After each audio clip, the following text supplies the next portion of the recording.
Bonjour, aujourd'hui c'est le 15 juillet. Bienvenue à notre méditation.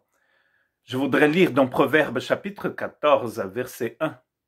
La femme sage bâtit sa maison, et la femme insensée la renverse de ses propres mains. Un vaste sujet, et un sujet très dangereux, n'est-ce pas, pour un homme. Parfois, dans les proverbes de Salomon, Salomon va utiliser la femme pour parler d'ailleurs de la sagesse. Elle va personnifier la sagesse dans la vie d'une femme. Mais ici, il me semble qu'il est vraiment en train de parler d'une femme. Il a d'un côté la femme sage, celle qui est remplie de la sagesse divine, et l'autre qui est complètement insensée. Nous voyons cette femme très puissante qui renverse une maison, qui détruit sa maison ou qui la construit. Mais bien sûr, ça c'est forcément une image. Et d'ailleurs, maison, dans les écrits de Salomon et d'ailleurs dans la Bible, n'est pas synonyme d'un bâtiment. Forcément. Il est en train ici de parler de sa famille, de toute la famille.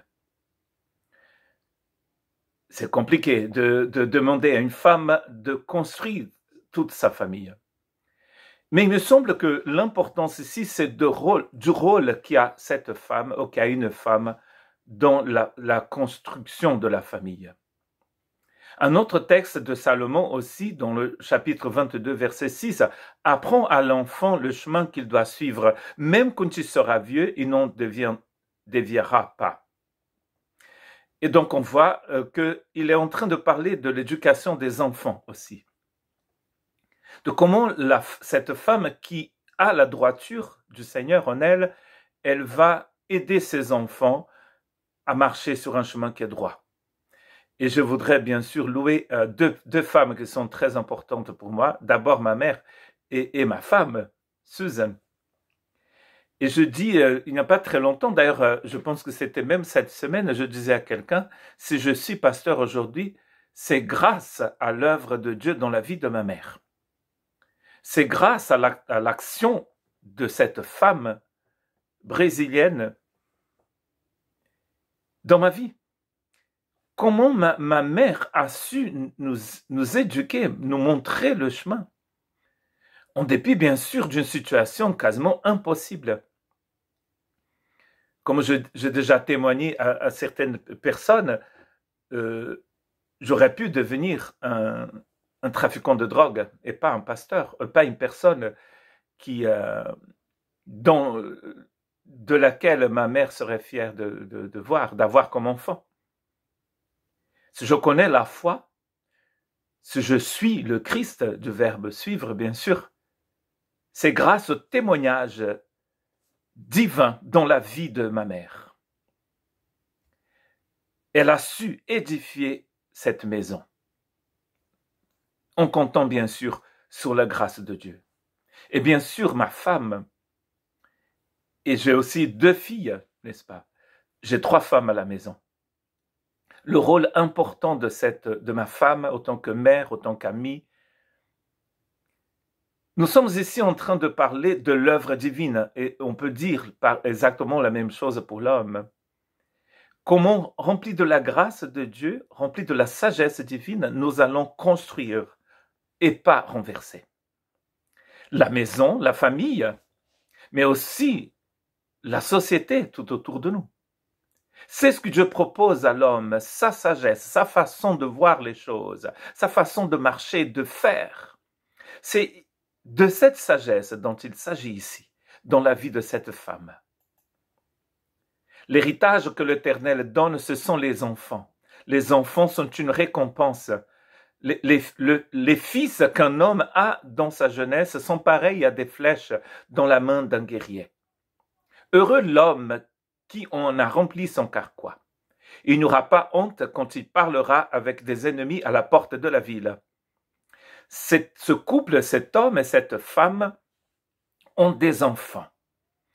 La porte de la ville, c'est un endroit où on règle des choses. C'est le palais de justice. C'est là où on fait du commerce aussi.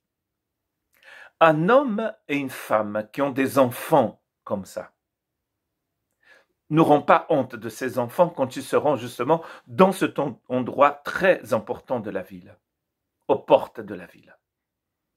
Le rôle des parents est essentiel pour qu'on puisse avoir des enfants qui deviennent une récompense pour le Seigneur.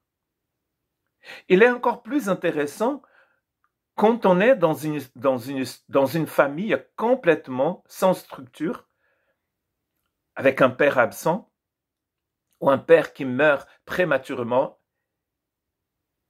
et que cette femme puisse savoir éduquer ses enfants sur un chemin droit, on peut appeler ça du miracle. Et c'est un peu mon histoire. Nous étions 5 enfants. Et ma mère, en 69, est restée seule avec ses 5 enfants, dont l'aîné avait 14 ans, et qui a dû quitter l'école pour travailler. Et la petite avait 2 ans. La sagesse divine dans le cœur de cette femme, ma mère, nous a aidés à devenir ce que nous sommes aujourd'hui. Et je loue bien sûr toutes ces mamans du monde, ces femmes du monde qui, en dépit des circonstances difficiles, sont en train d'éduquer leurs enfants. Et du coup, le texte que j'ai lu auparavant, c'était le psaume 127, versets 3 à 5. Et du coup, Paul, en écrivant aux Éphésiens, il dit à ses enfants, enfants, obéissez à vos parents dans le Seigneur, car cela est juste. Honore ton père et ta mère. C'est le premier commandement, accompagné d'une promesse, et ça vient bien sûr de la loi de Moïse. Afin que tu sois heureux et que tu vives longtemps sur la terre. Quant à vous, pères, n'irritez pas vos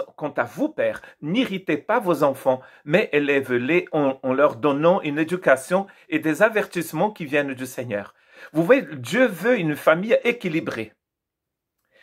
Les parents, les enfants, ils s'aiment.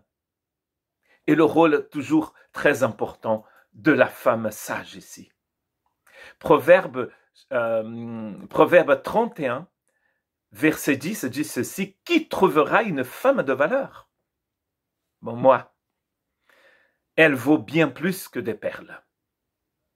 Cette femme sage, elle vaut bien plus que des richesses. Toutes les richesses de l'univers ne sont pas plus importantes qu'une femme remplie de la sagesse divine. Et les hommes, nous dit Paul, que doivent faire ces hommes? Ils doivent aimer leur femme comme le Christ a aimé son Église. Vous voyez l'équilibre qui se crée là. Cette femme sage qui construit la maison, c'est très intéressant. Il ne dit pas d'ailleurs que c'est le couple, mais c'est la femme qui construit la maison, qui bâtit la maison. La femme sage. Que serions-nous sans nos mères, sans nos femmes? Moi avec la mienne et vous avec la vôtre. Nous avons besoin de ces femmes. Et que Dieu puisse bénir toutes les femmes de la terre.